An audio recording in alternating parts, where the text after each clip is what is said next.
ओम नमः शिवाय। नमस्कार दोस्तों, स्वागत है आपका हमारे इस चैनल में जिसका नाम है शिव भक्ति। दोस्तों, आज की इस वीडियो में मैं आपको सुनाने वाली हूँ जिवितिया व्रत की 3 कथाएं। जीवित पुत्रिका व्रत में चीलो सियारों की एक कथा भी सुनी जाती है। एक वन में सेमर के पेड़ पर एक चील रहती थी।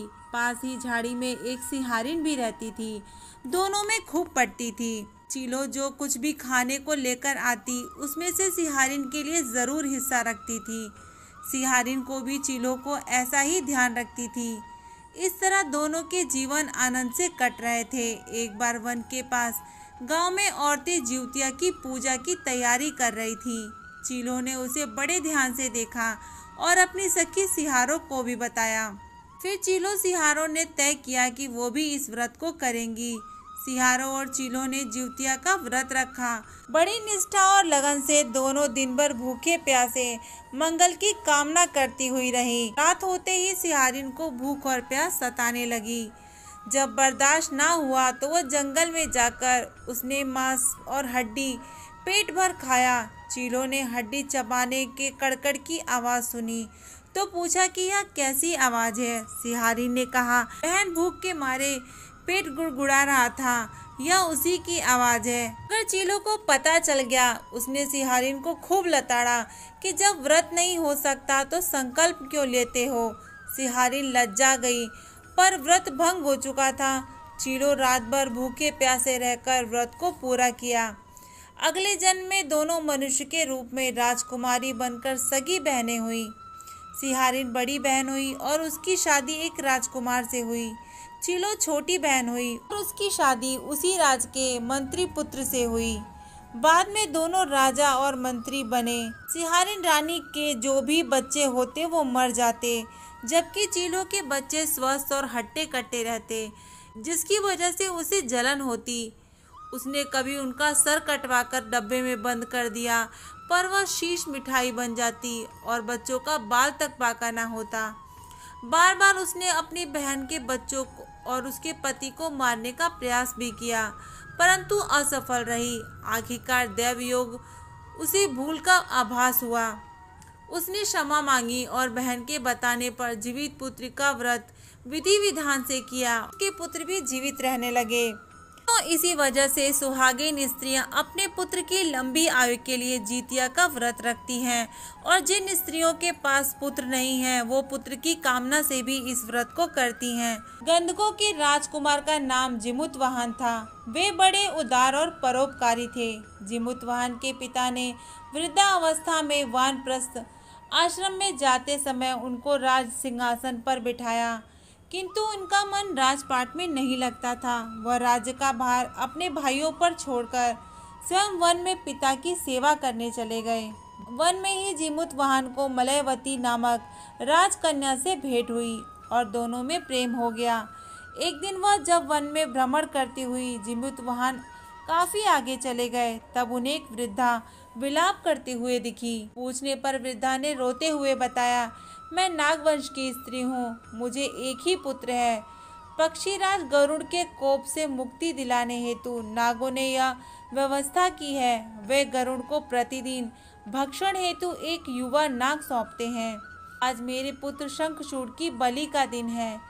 आज मेरे पुत्र की जीवन पर संकट है और थोड़ी देर बाद ही मैं पुत्रहीन हो जाऊंगी। एक स्त्री के लिए इससे बड़ा दुख क्या ही होगा कि उसके जीते जी उसका पुत्र ना रहे। जिमुतवाहन को यह सुनकर बहुत दुख हुआ। उन्होंने उस वृद्धा को आश्वासन देते हुए कहा, डरो मत, मैं तुम्हारे पुत्र के प्राणों की रक्षा करूंगा। आज मैं उसके स्थान पर स्वयं मैं अपने आप को लाल कपड़े में ढककर वंदशिला पर लेटूंगा, ताकि गरुड़ मुझे खा जाए और तुम्हारा पुत्र बच जाए। इतना कहकर जिमुतवाहन ने शंखचूड़ के हाथ से लाल कपड़ा ले लिया और वो उसे लपेटकर गरुड़ को बलि देने के लिए चुनी गई वधशिला पर लेट गए। इस समय पर गरुड़ बड़े वेग से आए और वे लाल कपड़े में ढके जिमुतवाहन को पंजे में दबोचकर पहाड़ के शिखर पर जा बैठे। गरुड़ ने अपनी कठोर चोंच का प्रहार किया और जिमुतवाहन के शरीर से मांस का एक हिस्सा नोच लिया। उसकी पीड़ा से जिमुतवाहन की आंखों में आंसू निकलने लगे और वह दर्द से कराहने लगे।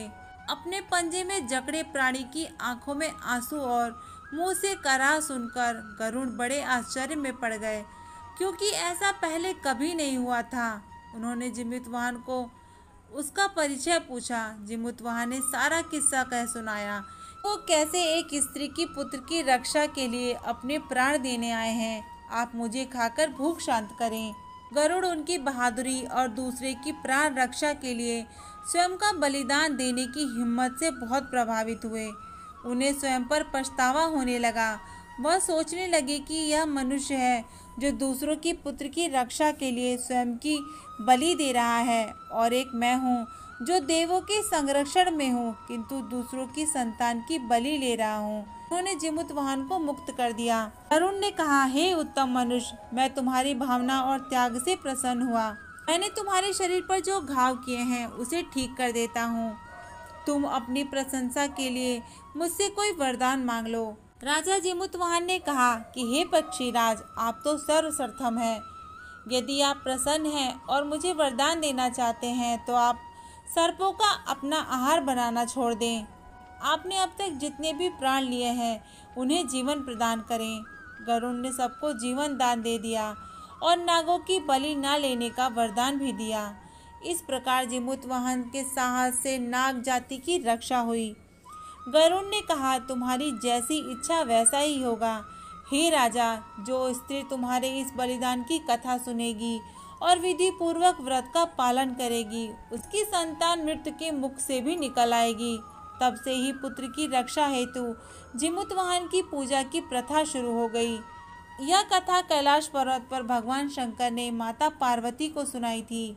जीवित पुत्रिका के दिन भगवान श्री गणेश, माता पार्वती और शिव जी की पूजा प्रदोष काल में करनी चाहिए और आपको जीवित पुत्रिका की व्रत कथा भी सुननी चाहिए। यह कथा महाभारत काल से जुड़ी हुई है। महाभारत युद्ध के बाद अपने पिता की मृत्यु के बाद अश्वत्थामा बहुत ही नाराज था और उसके अंदर बदले की आग तीव्र थी, जिस कारण उसने पांडवों के शिविर में घुसकर सोते हुए 5 लोगों को पांडव समझकर मार डाला था। लेकिन वे सभी द्रौपदी के 5 संतानें थीं। उसके इस अपराध के कारण उसे अर्जुन ने बंदी बना लिया और उसकी दिव्य मणि भी छीन ली, जिसके फलस्वरूप अश्वत्थामा ने उत्तरा की अजन्मी संतान को गर्भ में मारने के लिए ब्रह्मास्त्र का उपयोग किया, जिसे निष्फल करना नामुमकिन था। उत्तरा की संतान का जन्म लेना आवश्यक था, जिस कारण भगवान श्री कृष्ण ने अपने सभी पुण्यों का फल उत्तरा की अजन्मी संतान को देकर उसको गर्भ में पुनः जीवित किया। गर्भ में मरकर जीवित होने के कारण ही उसका नाम जीवित पुत्रिका पड़ गया और आगे जाकर यही राजा परीक्षित बना। तब से ही इस व्रत को किया जाता है। दोस्तों, आज की इस वीडियो में इतना ही। उम्मीद करती हूँ कि मेरे द्वारा दी गई हुई जानकारी आप लोग को पसंद आई होगी। अगर आपको मेरा ये वीडियो पसंद आया हो तो प्लीज़ हमारे इस चैनल को सब्सक्राइब करें और बेल आइकन प्रेस करें। और हाँ दोस्तों, हमेशा की तरह ही कमेंट बॉक्स में ओम नमः शिवाय ज़रूर लिखें।